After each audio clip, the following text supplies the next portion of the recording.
축산, 검협전.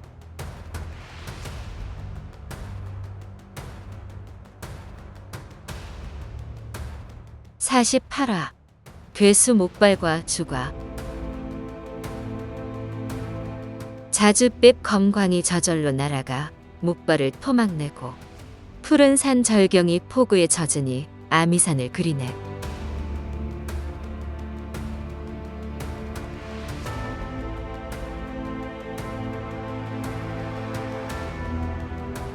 목발은 아주 불같은 성격이지만 자연검의 위력을 알기에 감히 맞서지 않고 달아났었다. 도망치는 길에 말곰 2마리와 마주쳐 뇌를 파먹었는데 망을 보던 성성이가 그 모습을 보고 울부짖었다. 목발은 이영경이 높은 곳에 올라서기 직전에 울창한 숲에 숨어들었고 그 바람에 깜짝 놀란 물총새가 푸드덕거리며 날아올라 남쪽으로 갔던 것이다. 목발은 동굴로 돌아가는 이영경을 뒤쫓으며 몇 번이나 손을 쓰려 했지만 자연검이 두려워 계속 망설였다. 그러는 사이 이영경이 숲을 벗어나자 더는 참을 수 없어 경거망동하고 말았다.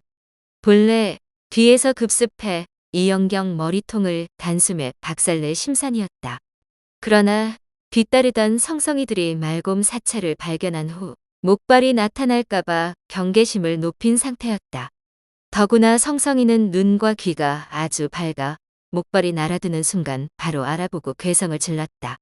화가 난 목발은 닥치는 대로 성성이 2마리를 해치우느라 시간을 지체했다. 그 사이 이영경이 돌아서서 검을 휘두른 덕분에 위기를 모면할 수 있었다. 그렇지 않았다면 신묘한 자연검이 저절로 날아갔다 한들 번개처럼 빠른 목발의 공격을 당해내지 못했을 것이다. 목발이 죽자 이영경도 성성이들도 크게 기뻐했다. 그러나 성성이들은 평소 끔찍한 일을 많이 당했던 터라 목발이 죽은 후에도 감히 다가서지 못했다. 이영경이 검을 휘둘러 목발 사체를 토막낸 후에야 환호성을 지르며 우르르 달려들어 마구 물어뜯었다. 그간 성성이들의 고통이 얼마나 컸을지 충분히 공감하기에 마음껏 분을 풀도록 내버려 두었다. 분풀이가 끝난 후 늙은 성성이가 목발의 머리에서 꺼낸 붉고 푸른빛이 도는 투명한 무언가를 이영경에게 바쳤다. 지름이 1촌쯤이고 옥이나 진주처럼 눈부시게 빛나는 것이 아무래도 귀한 보물 같았다. 쓰임새는 알 수 없지만 너무 예쁘니 일단 받아 챙겼다. 성성이 무리가 동굴로 돌아갈 채비를 하는데 벼랑간 바람이 일고 천둥 소리가 점점 가까워졌다. 눈부시게 빛나던 해도 순식간에 사라졌다. 비가 오려는지 바람이 거세게 불어 나뭇가지가 정신없이 흔들렸다. 삽시간에 몰려온 먹구름이 점점 짙어져 무겁게 내려앉았다. 번개가 번쩍거릴 때마다 먹구름의 바위, 짐승, 새, 누각 등 기이한 모양이 나타났다가 순식간에 사라졌다. 곧 장대비가 쏟아질 것 같았다. 산행 중에 비를 만나는 것은 흔한 일이지만 연일 화창한 봄날이었고 조금 전까지 햇볕이 쨍쨍했기에 이렇게 갑자기 날씨가 변할 줄은 상상도 못했다. 동굴까지 10리도 더 가야 하고 보따리가 젖으면 갈아입을 옷도 없는데 이영경은 초조한 마음에 벌컥 화를 냈다. 너희가 유괴놈을 물어뜯으며 시간을 낭비하느라 이렇게 됐잖아. 곧 폭우가 쏟아질 텐데 어쩔 거야? 갑자기 번쩍하더니 천지를 뒤흔드는 굉음이 고막을 때렸다. 깜짝 놀란 성성이들이 옹기종기 모여 납작 웅크렸다.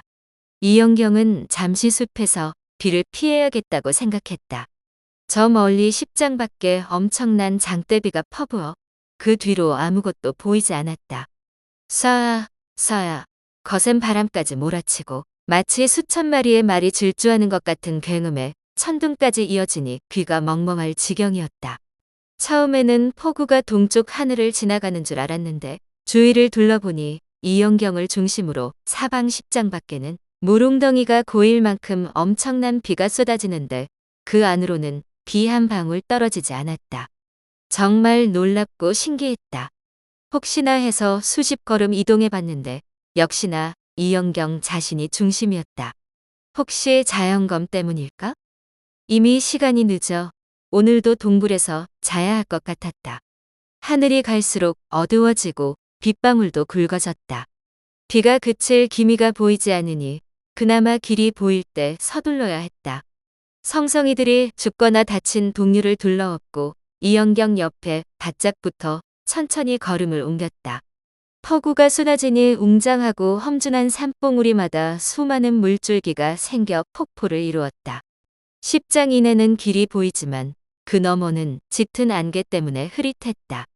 느닷없이 산봉우리가 나타나기도 하고 갑자기 우레소리와 함께 큰 폭포가 나타나니 변화무쌍한 풍경과 색다른 운치에 눈과 귀가 즐거웠다. 폭우가 지나간 풍경을 즐기다 보니 어느새 동굴이 가까워지고 빗줄기도 약해졌다. 저 멀리 동굴 입구가 은빛 주렴을 친 것처럼 반짝거렸다. 입구 위에서 빗물이 뚝뚝 떨어지고 있었던 것이다. 빗물을 피해 안으로 들어가자 언제 돌아왔는지 맑음 숨소리가 가득했다.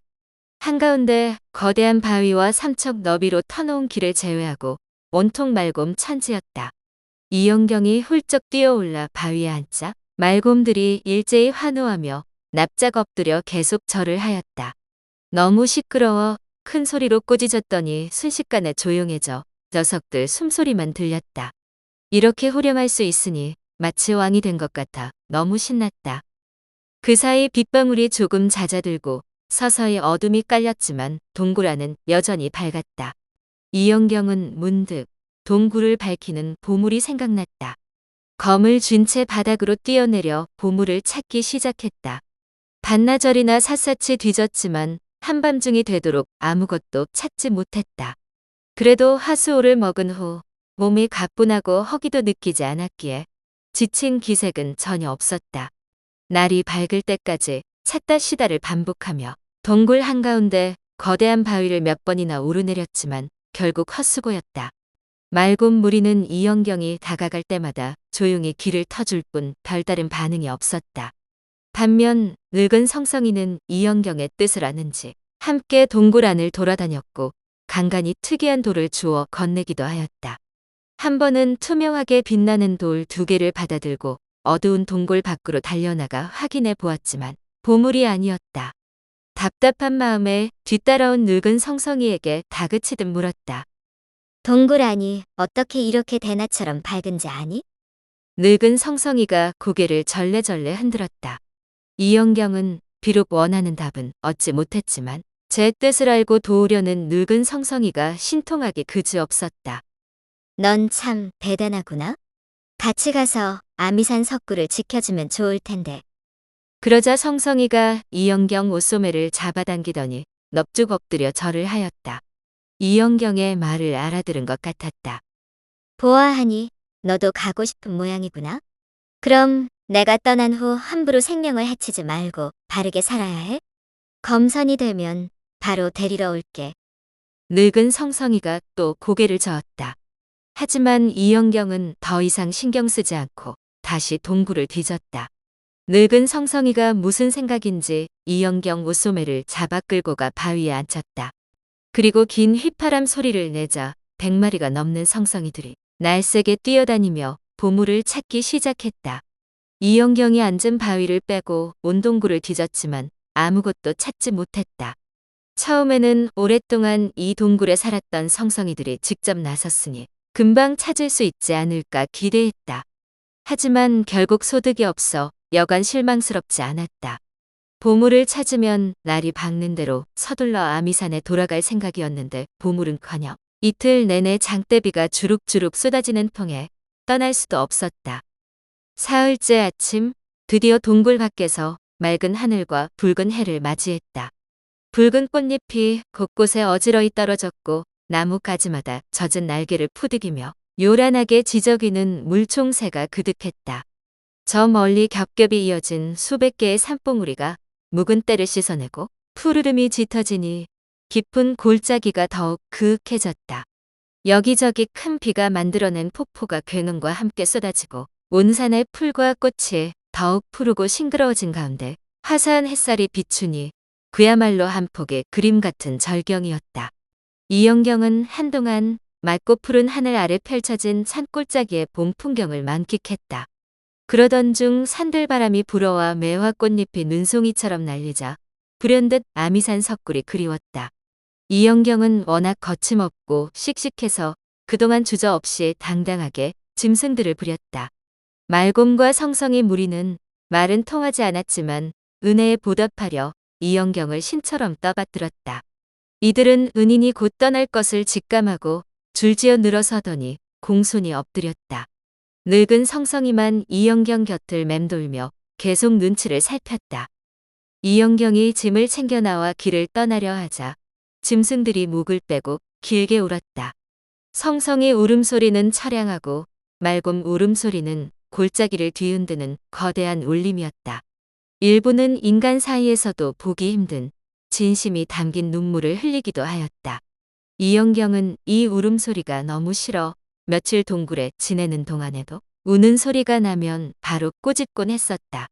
영민한 성성이와 말곰은 그 뜻을 이해하고 가능한 울음소리를 내지 않았다. 하지만 오늘 이별하면 최소한 검수를 익힌 후에나 이 녀석들 환호성을 다시 들을 수 있겠다 싶어 꾸짖지 않았다. 이 순간만큼은 이 처량하고 웅웅대는 울음소리가 마음을 뭉클하게 만들었다. 그동안 이곳 풍경과 날씨에 푹 빠진 터라 이별이 더욱 아쉽기도 하였다. 이영경은 잠시 주저했지만 작은 봉우리에 훌쩍 뛰어올라 길을 확인했다. 성성이와 말곰 무리는 은인이 떠나는 줄 알고 둥그렇게 봉우리를 에워싸고 고개를 치켜든 채 계속 울부짖었다. 수많은 맹수무리에 둘러싸인 이영경이 벅찬 감동과 자부심에 취한 그때 먼 하늘에 나타난 하얀 무언가가 긴 포물선을 그리며 이쪽으로 날아왔다. 잠시 후 흰 옷 입은 여인이 시야에 들어왔다. 근골이 빼어난 것을 보니 뛰어난 검선이 분명했다. 기쁜 마음에 크게 부르려는데 여인이 멀리 백장 거리에서 느닷없이 청색 검광을 날렸다. 청색 검광이 마치 번개처럼 봉우리 아래를 내려치자 미처 피하지 못한 말곰 서너 마리가 그 자리에서 즉사했다. 화들짝 놀란 이영경은 그제야 상대가 적이라는 사실을 알고 분노했다. 하수오를 먹은 후 몸이 제비처럼 날렵해져 수십 장도 거뜬히 뛰어오를 수 있었지만 그동안 뛸 일이 없었던 터라 그 사실을 알지 못했다. 그동안 정들었던 말곰과 성성이가 적의 매서운 검광을 피해 사방으로 도망치자 다급한 마음에 봉우리 아래로 훌쩍 뛰어내렸다. 성성이와 말곰 무리가 이영경을 보고 얼른 모여들었다. 청색 검광이 조금도 여유를 주지 않고 바짝 따라붙었다. 이영경이 생각할 것도 없이 자연검을 뽑았다. 눈부신 자줏빛 검광이 순식간에 청색 검광을 휘감았다. 자연검의 위력을 알아챘는지 청색 검광이 바로 물러섰다. 이영경은 상대가 자연검을 두려워한다는 것을 알고 더 큰 자신감을 얻었다.